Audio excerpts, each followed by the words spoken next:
Jordan Syatt, welcome to the show. Thanks for having me, man. I appreciate it. Absolutely. We're just going to start with it. From a strength training perspective, how has your own programming changed since starting BJJ?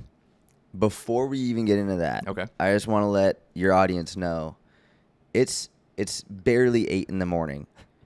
This guy is working so hard to make this podcast work for you. It's wild. Last night at like 11, he's like, do you want to do it now? Because it was going to be tough for me today. He's grinding. We're traveling. He's got his whole podcast set up. It took him like a while to get, like, he's grinding for you to get this material for free. So huge respect to this guy. Like, drop a comment. If you're not subscribed to his channel yet, make sure you are. Like, this is absolutely incredible to see how much work he's putting in. So seriously, Thanks, huge Jordan. respect. Appreciate you. And he didn't tell me to say that. He had no idea. That's true. I had no idea. So what was the first question you The said? first question, so I know you were a power lifter for a long time. Yeah. So I'm curious to know how your strength training has changed since starting jiu-jitsu. Yeah, so I'll clarify by saying because of my powerlifting background, and I don't look jacked, but like I'm pretty strong, especially for my size, but like I deadlifted 4 times my body weight. I deadlifted 530 pounds, weighing 132 pounds. I squatted 3 times my body weight. I squatted 420 pounds. Like, strength wasn't my problem with jiu-jitsu. And I think for a lot of people who start, it is their problem, or it is one of their problems aside from jiu-jitsu. Like, you need to get better at that. But for me, strength wasn't the issue. So I was able to scale back my strength training a lot. Okay. And it's even now at this point, like a little over 4, almost 5 years in, my goal is to maintain. Mm-hmm. I have no interest or need in gaining strength, really. If I really went after gaining strength, I think it might actually take away from my jiu-jitsu. And right now, my jiu-jitsu is my main goal. That's like my number one. Right. So working so hard to gain more would impede my ability to recover and to be as good on the mats as I possibly could. So it's very low key. It's 2 to 3 days a week. It's I'm not going to like 9 or 10 RPE like in terms of rate of perceived exertion. Mm-hmm. I'm really staying around like 7 or 8 at the max and just working to maintain the strength I already have because, again, that's not my issue. So it's a very low-key strength program, push-pull legs, whereas before it was an upper-lower split, very heavy. It was very focused on squats, deadlifts, all of the big three, including other ones as well. But it's not outrageously intense. The most intense is my jiu-jitsu training, which I think is what it should be. Absolutely, yeah. That's great that you say that because we get this question all the time, like, I own a strength and conditioning gym for grapplers. That's our main focus. I love that. And we hear all the time, like, people will come in, they're like, I want to train 5 days a week. And I'm like, you'll train 2. Like, let's start with 2 and let's see how that goes because, you're only as good as your recovery. Correct. Like you said, if you're so focused on being in the weight room, you're inevitably not going to recover as well. And that's going to take away from your jiu-jitsu training. So that's great that you say that because... That's what you say, dude. Yeah, that's what I say. I think like if it's just like a hobbyist, maybe like a 45-year-old guy or 45-year-old woman who trains jiu-jitsu 1 to 2 times a week and they're not trying to be insanely good, like the world champ, sure, train harder, train more in terms of strength training. But if like you really want to, if your main goal is jiu-jitsu and you're trying to be high-level jiu-jitsu, you shouldn't be strength training much more than that. I agree. Cool. Where do you feel strength and conditioning for BJJ has the most potential for growth? Because I feel personally like many of the traditional practices are outdated.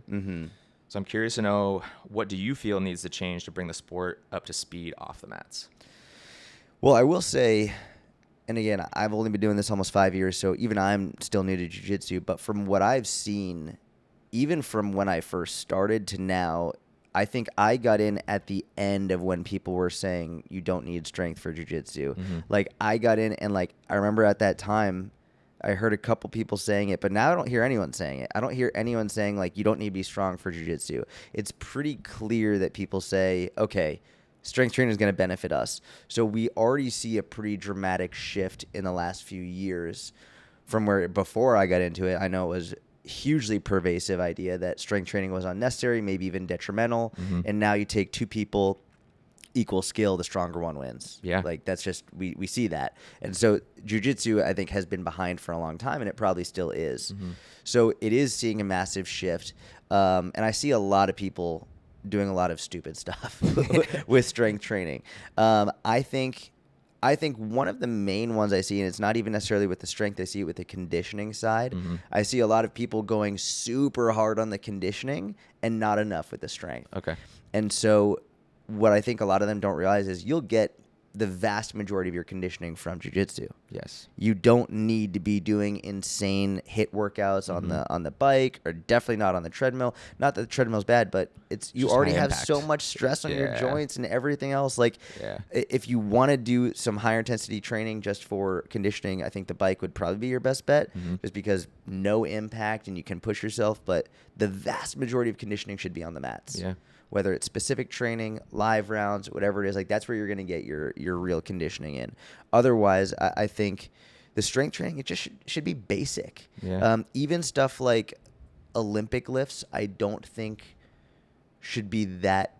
I don't think it should be a major portion of your training. Again, it could be like the skill required to do the Olympic lifts properly takes a ton of time and effort. Yep. The injury risk isn't really worth it or not. And for me, barbell Olympic lifts, you get the exact same benefits from kettlebells. Yeah. And Like we use sandbags. or sandbags, even Similar, better, right? even Yeah. better, less Yeah. impact, super easy Yeah. to use. And people think, oh, well, Olympic lifts, like barbell Olympic lifts, get you stronger and more explosive and faster. And it's not that, it's not the lift, it's how you perform the lift. Right, right. So if you perform a sandbag clean or a sandbag jerk or whatever it is explosively, then you'll get more explosive, Right. regardless of the implement you're using. And I love the sandbag as well. It's a little bit awkward. It more replicates jiu-jitsu. Right. So Right. I love that. I would love to see more of that. And I think a little bit less of a focus on raw maximal strength and a little bit more of a focus on just like strength and strength endurance would probably be better off. Right. I also think there's a huge focus on grip strength, which I understand. Because grip strength is really important. Yep. But you'll also get most of that from your jiu-jitsu. Right. And if you're taxing your grip strength during your strength training, you're never going to recover, because then you're going to be using it during your jiu-jitsu and you're never going to actually get better. Right. So there is a time and a place for it in your strength and conditioning, but it shouldn't take up very much. And I really don't even think you need to be using the gi grips. Like, I think it's going to do more harm than good. Man after my own heart. Oh yeah, no, I totally agree. I think the like gi chin-ups are overrated. Yeah, agreed. I tried them when I was like a white belt. Of I was course. like, I see everybody doing this. I'm gonna do it, and I did it, and my fingers were just like mangled. It's like, what the hell? Exactly. Like, this sucks. It's just not worth it. Right. Yeah. the I injury risk think is the too high. jiu-jitsu world is not as up to date in strength and conditioning, and they often think, oh, well, if it hurts, I'm doing it right. Or even that whole like Goggins mentality, which is like, don't be a bitch, like whatever it Yeah. is, like just work harder, work through the pain. But sometimes working through the pain is actually going to be way more detrimental. Right. And the strength and conditioning world went through that whole phase of no pain, no gain. And now they're in the science-based end where they're like, well, no, like not just because it's painful doesn't mean it's effective. Right. Yeah. Oh, that's awesome. Listen to him. If you don't listen to me, listen to him. All right. Very good. What's something you wish more strength coaches did with their athletes that you feel would have a huge carryover regardless of the sport? Mobility. Yeah. The issue when I say that, though, people automatically think just long duration stretching, like hold a stretch for 2-3 minutes, and that's in there. That is a part of mobility, but it's a very small part. I think mobility training and strength training can really combine into one, and good strength training can be good mobility training, and good mobility training can be good strength training. And for me, I think this has had the biggest impact on my jiu-jitsu is getting stronger in these end ranges of motion that most people never get into. And most people, when they do mobility or flexibility training, they'll passively stretch in these end ranges of motion, but they don't strength train in those end ranges of motion. Have And you been so through the FRC stuff? I haven't been there. Okay. I have looked into it and studied it on my own. Yeah. I do like, so if you know that stuff, then you Yeah. know exactly what I'm Yep. talking about. That's a huge component of our programming. So, go to his gym if you're not already. If you do online coaching, sign up with his online coaching. Yeah. Because like we just met yesterday, just so you know. So like you know what you're talking about. Yeah. And it's like I think not even just for jiu-jitsu, for life, I think it's really important. But for jiu-jitsu, man, getting stronger in these end ranges of motion, increasing your mobility, and then strengthening in those new ranges, it's so unbelievably important. Yep. And I think from a strength and conditioning perspective, nothing has been better for my guard retention than that. Being able to get into these end ranges of motion, being able to bring my legs over, being able to come back in, like all of those things have and I'm not a good guard player. Like I'm more of a top player. I grew up a wrestler, so I like being on top. Guard has always been an issue for me. And since I've improved my mobility and my end range strength, my guard retention has improved dramatically. Yeah, because you're able to absorb the force that the guard passer is. Exactly. Yeah. Yep. Very cool. Now that you have your purple belt, what's something you would tell a new white belt that you feel doesn't get talked about enough? So before we started recording, you said something that was like, for the first 2 years, you're sort of at the mercy of basically everybody. And I think that was the best advice I ever got, which was, I remember. So do you know Damian Anderson? I don't. So Damian, he's amazing. One of the best grapplers in the world. I started at Renzo Gracie in New York, and then he was on the Danaher Death Squad. So now he's at B Team with Craig and all those guys. They're I'm going to go this week. I'm staying a couple extra days. So I'm going to go to B Team. I got a buddy who trains there, and then I got another buddy who's coming. Actually, my co-host is going to be here tomorrow, and we're going to go to Renzo's and try to train with Marigali. And nice. Those guys. So, that's awesome. Yeah, so we're going to get a little gym tourism. So Damian said to me, it was in my first week. I was brand new white belt, and I asked him, I was like, hey man, like what advice do you have? And we were in the locker room, and he was just like, for the first 2 years, you're going to suck. Like, and for me, that was a huge reality check, mainly because I come from the strength and conditioning background. And I also had the wrestling background, so I had an ego going into it. But the strength and conditioning, the crazy thing with strength is you start getting better immediately. Right. I think one of the reasons strength training is so addictive is because as soon as you start going, you get better every session. And you can get stronger, you get more range. And I think that's why everyday people get so addicted to it, because they're like, last week I lifted this week I lifted this. You just see yourself getting stronger every time. With jiu-jitsu, no. Yeah. At all. Yeah. I think for the first 3 months, like, not only did I not see myself getting better, there was just so many moments in which I was like, I don't think I'm ever going to be good at this.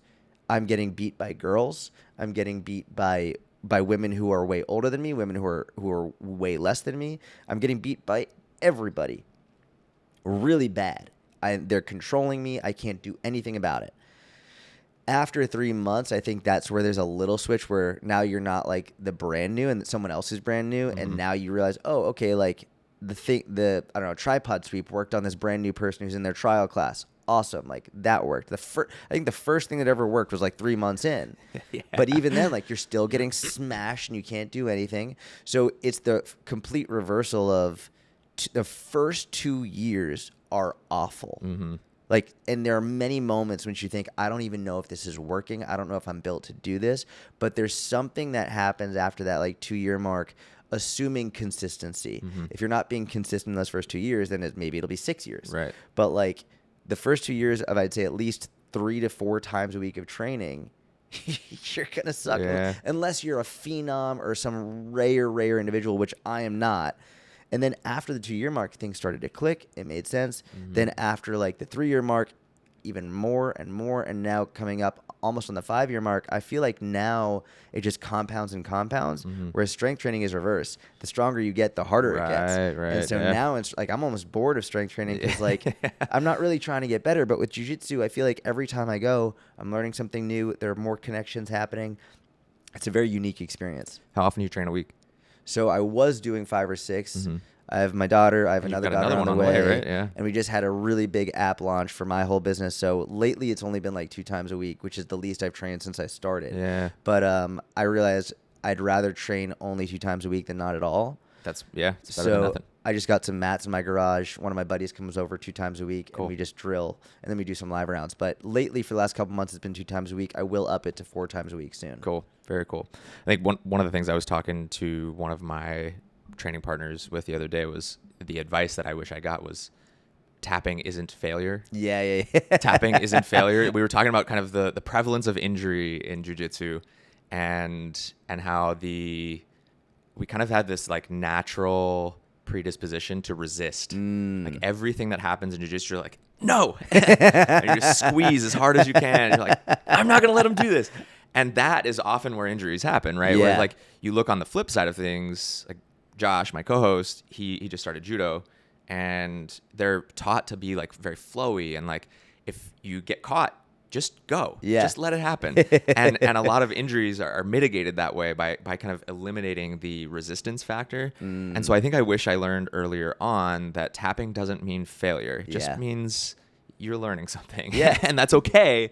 And it wasn't really until I got my brown belt that I was like, fuck it. Like, I don't care anymore. Like, Yeah. It doesn't matter now. And I feel like I have this huge weight lifted off my shoulders. Like, it doesn't matter. Yeah. And it's not a failure if you tap. And so I wish I had learned that earlier. And maybe somebody told me, but it wasn't enough to break in when I was a white belt. There's also, and not to be contradictory, but I don't think there's anything wrong with failing. Yeah, correct. Like we could take a Correct. negative stigma away from failing and being like, I don't know anyone who's succeeded who hasn't failed in their life. And so like for me, like I hate participation trophies.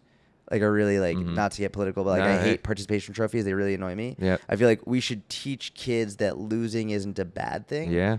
Rather than saying like, oh no, like you all are winners, because then when you do fail later in life, there's a huge negative stigma with it. And so for me, it's like, the way I look at it is like, if I tapped, I did fail, but it doesn't matter. Like, it's okay. Right. Like, I'm still here. At least I didn't break my wrist. Right. At least I'm not out for the next 6 months. I'd rather fail in that round and still like live to have another role or whatever it is and keep going and learn from that. I just don't think there's anything wrong with failing as long as you don't quit.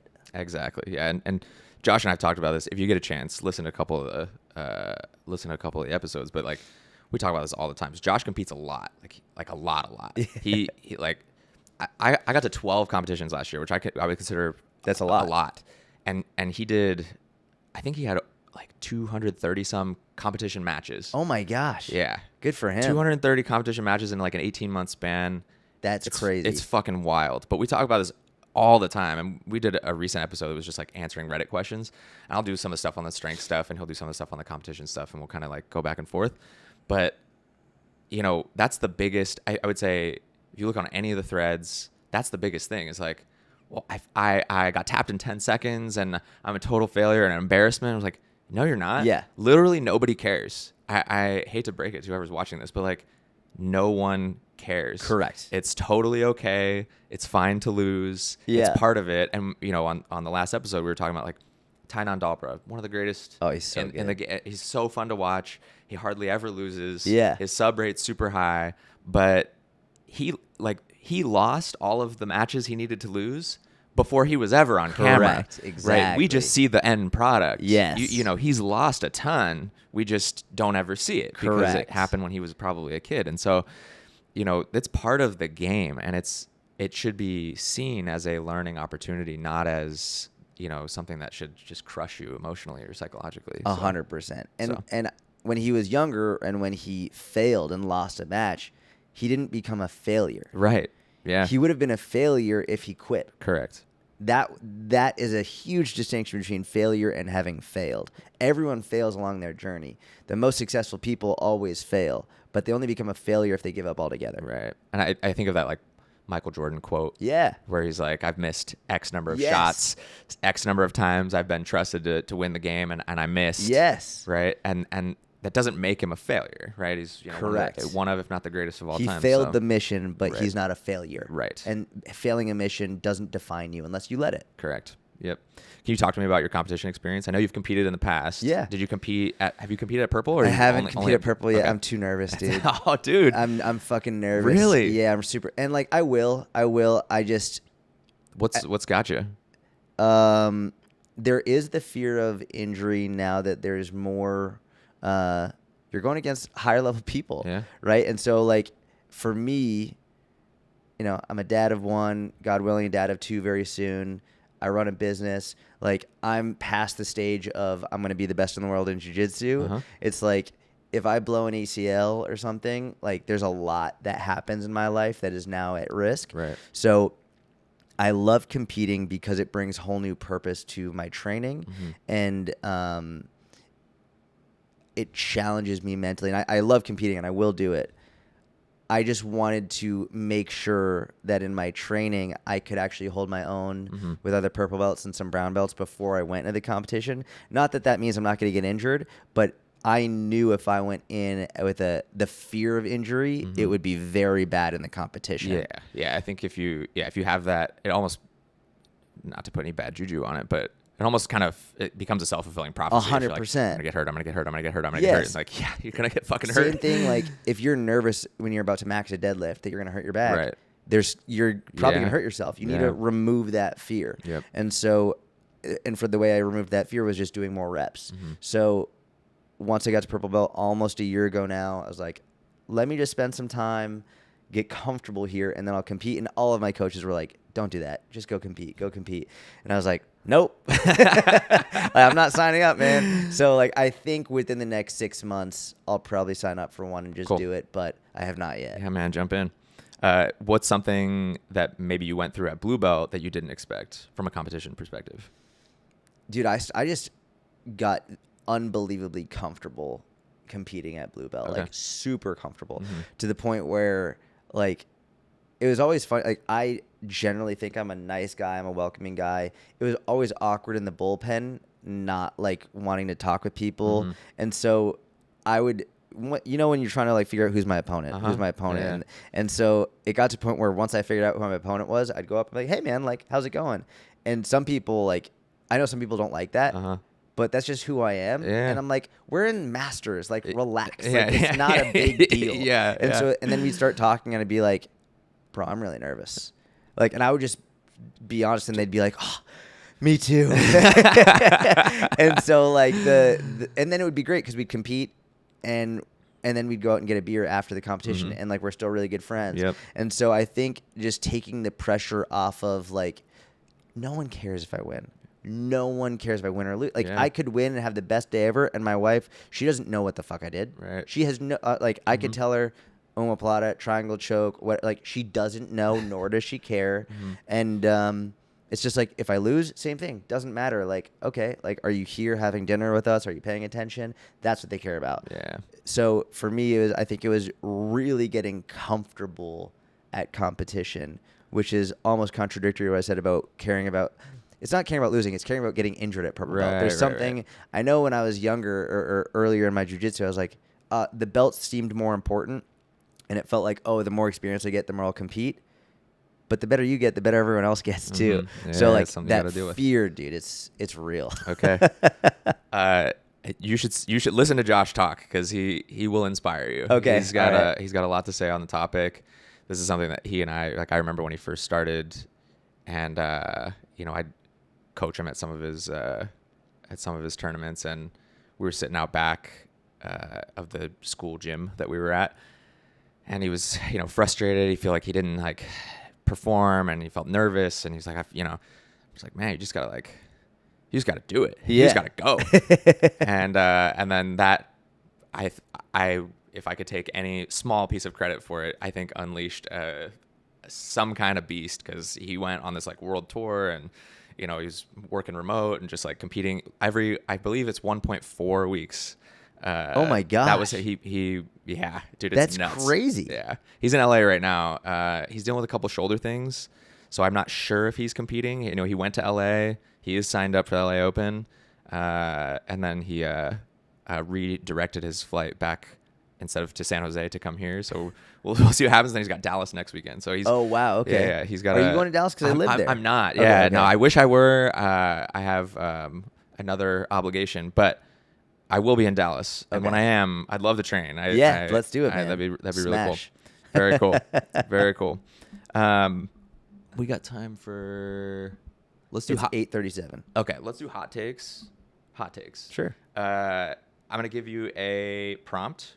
You've got 20 seconds to just give me your thoughts on it. Cool. And there's no right or wrong answer. You just tell me what you think. Sound good? Let's do it. Okay. Ready? Yep. Hot takes, hot takes. Woo! Hot takes. Who's the best competitor of all time in the gi? Hodger Gracie. Yeah. Yeah. Pretty easy one, huh? Yeah. Seems to be the general consensus. Yeah. Have you heard Lex Friedman's episode with him? No, I have not. Really interesting. Okay. Yeah, he talks about the second match with Buchecha. Yeah. After he come out of retirement and he they do a whole match breakdown. It's really, really interesting. You I should need to listen to that. Definitely listen to it. Okay. Yeah. I love Lex Friedman's podcast. Very cool. BJJ warm-ups. Oh, they suck. And I've been to a lot of academies just because I travel a lot, and I'll go in and dude, BJJ warm-ups suck. There's I've never been to an academy that had a smart warm-up ever. And I love all of the academies I've been to. If my coaches are watching, I love you. You're amazing. But they're stupid. They're really, really stupid. I'll give you another 20 seconds. Tell me, what would you do instead? Oh man, well I'll tell you what I wouldn't do. I wouldn't be running around the circle and then doing burpees and I wouldn't do that. I would do a lot of specific drills for jiu-jitsu. If they're the thing is, you have to remember that jiu-jitsu coaches aren't strength and conditioning coaches, so they don't understand that stuff, which is fine. But I think the warm-up should be much more specific drilling. Light resistance from the person who's on bottom or from whoever's on the other side of it. But for me, that makes the most sense. If there's other specific stuff the individual needs that they get either from training with you, great. I would say do that before class begins. Right. But I think the best warm-up is going to be very specific to what you're doing in class. What do you think?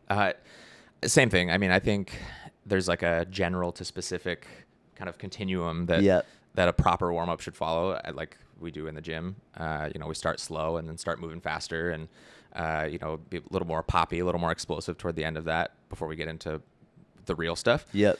I'm a huge proponent of cars. Yep. I before class, I'll hit cars top to bottom. Smart. I train in the mornings, so it's doubly important for me, I feel like. Yeah, 100%. And I feel like I use cars as that's my daily check-in.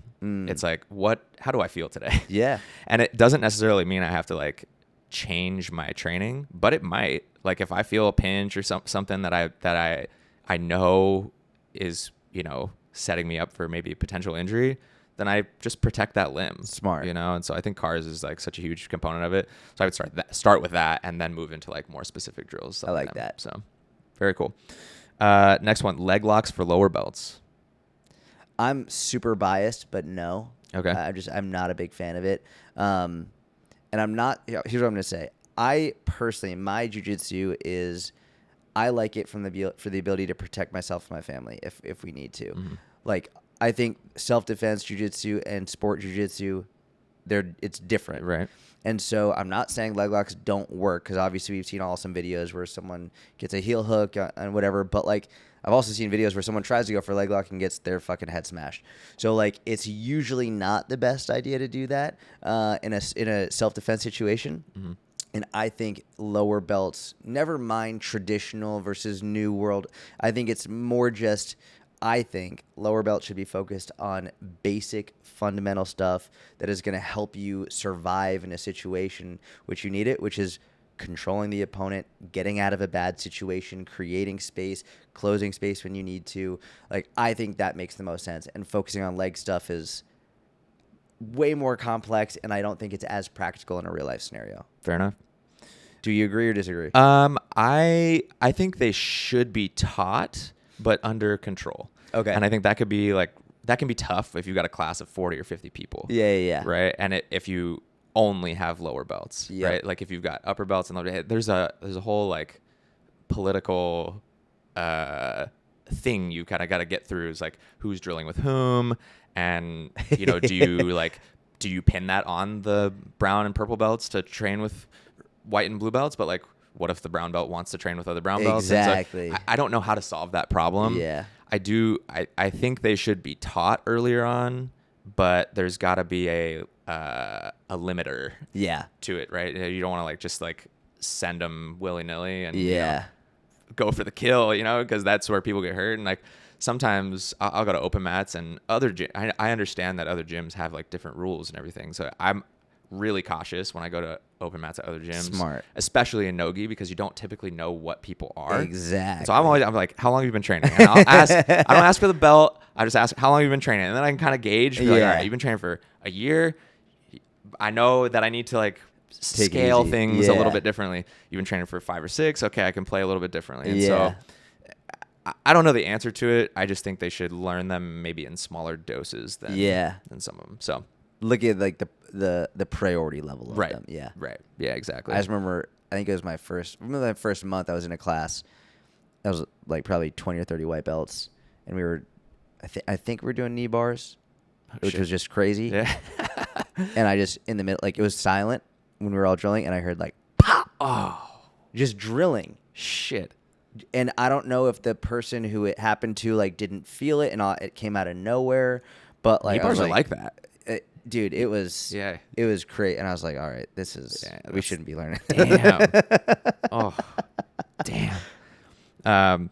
The gauntlet. The gauntlet. I don't know. When people walk through and everybody slaps them with their belt. Oh. I've never done it because I'm not doing that shit. I think it's stupid, to be honest with you. Yeah. Like, I know some people love it. Yeah, I'm sure people are like, you're a pussy. I'm not getting slapped with fucking belt. I tend to agree. I've been through a couple and they were never fun. Yeah, it's not my favorite thing. B team versus New Wave. Is that real or fabricated? I think it's very real. Okay. They really don't like each other. Oh yeah, Okay. they legit don't like each other. Okay. And again, like I don't want to get in the politics of jiu-jitsu. Like I've had friendly conversations with all of them. I'm very good friends with Ethan Krellinston, Damian Anderson, Nicky Rod's been very nice. Like all of them have been super nice to me on B team. Mm-hmm. And then I've also had very wonderful conversations with Gordon. Yeah. I think it's a very real anger. What do you think? I think maybe it's embellished a little bit. I think there definitely is like a rift. I could see that happening. But I think it's embellished just a tad for social media and trying to build up the sport. Interesting. That's just my opinion. But who knows? Well, you'll be at B team. I will be so at you both. can ask. Yeah. Oh, yeah, you just ask. I'll be at both. Give an update on your thoughts after you. All right, sounds good. I'll check back in. Cross training, like training at other BJJ gyms. I think that's fine. I think I've noticed there's like in some gyms and academies and coaches they get really upset if you go to another academy or if like you start. There's like a lot of like what they deem loyalty, like you should only be here. Mm-hmm. The way I look at it is like it's just one big community, and it's the same thing with fitness and nutrition. Like that's my industry, and like the more people I can meet, the better, and the more we can exchange ideas, the better. I think we all do jujitsu, so I think we should all connect on that. Right. It's funny, like if you see someone out on the street wearing a jujitsu shirt, you're like, oh yeah, what's up, man? Yeah. But like for some reason, there's a negative connotation of going to their gym or interacting with them, training with them. So I really support it. And I think in this day and age, jiu-jitsu aside, I think personal connections, in-person connections are more important than ever for our mental health, emotional health, longevity. I mean, if we look at why like the blue zones and people live the longest, the number one thing is connections, community. Yeah, okay. And so for me, I think it's unbelievably important. And if you get that in your own academy, amazing. But I don't think there's anything inherently wrong with going to other academies and just interacting with people and meeting new people. Yeah, I wholeheartedly agree. I try to go to open mats at other gyms for that reason. Yeah. From a jiu-jitsu or a skill development standpoint, I think it's super important because in our own gyms, we get into grooves. Yes. We know what somebody's going to do. Yes. We know, you fall into the same patterns over and over and over. And it's not until you are surprised, so to speak, by something you haven't seen before that you actually learn, fully learn the position, I think. And so I think it's important from a skill development perspective. I hadn't thought about it as much from like a community perspective, but I think that's a really valid point. That's where my mind, that's what I do. Yeah. That's where my mind always goes. Yeah, very cool. Do you prefer gi or no gi? I prefer the gi. Okay. When That's funny coming from a wrestler. I thought I was gonna prefer no gi, Yeah. and then, dude, I love the gi. It's fun, right? It's so fun, man. There's so many options and grips, and like, I just love the gi. That's cool. I absolutely love it. Very cool. Last one, combat jiu-jitsu. I think it's great. Okay. I think it's really cool. I wouldn't do it. I'm past that stage in my life. Yeah. But I think it's really cool, and I think it does. I think it shows people like jiu-jitsu isn't all you need if you want to be. If you want to defend yourself. Correct. It's Yeah. not all you need. Mhm. And I think a lot of jiu-jitsu people get in this idea of like, I'm invincible because when you're rolling jiu-jitsu on these padded mats, you're good. Yeah. But even like a slightly less padded mat is really like not comfortable. Yeah, if it's you jarring. like, dude, Yeah. it's not like I have mats in my garage and like they're like 1.5-inch mats on concrete. And like you feel getting that. hip tossed, like, dude, you fucking feel that. Feel that. Yeah. And it's still a thick mat. So I think combat jiu-jitsu really exploits some of the weaknesses of jiu-jitsu and shows like, again, what foundationally is most important if God forbid you need it in a situation. Yeah. Yeah. I agree. That's why I think it's reminiscent of like the old like Gracie films you see on YouTube Yes. of like the dojo storms. Yeah, and I love those. The pre-UFC days. So it is reminiscent of that. Very cool. That thus concludes Hot Takes. Great job. You crushed it, man. Let's leave it there. Before we head out, what do you want people listening to do? Definitely subscribe and follow to this guy's podcast because, like, again, he's grinding for you. If I can help at all, please, like, I have my own podcast, Jordan Syatt Mini Podcast, Instagram, Syatt Fitness, YouTube, Jordan Syatt. So if you want, you're welcome to. But this guy's got everything you need. I think he's crushing it, and I'm super impressed with him. Very good. Thanks, Jordan. Thanks for listening to another episode, everyone. If you enjoy this podcast, like, comment, and subscribe on YouTube. Follow us at Thanks for the Roll on Instagram and TikTok. Give us 5 stars and write us a review wherever you listen. And share this episode with someone you think would benefit from it. See you next time. Thanks for the roll. Thanks for the roll. Thanks for the roll. Very good job, man.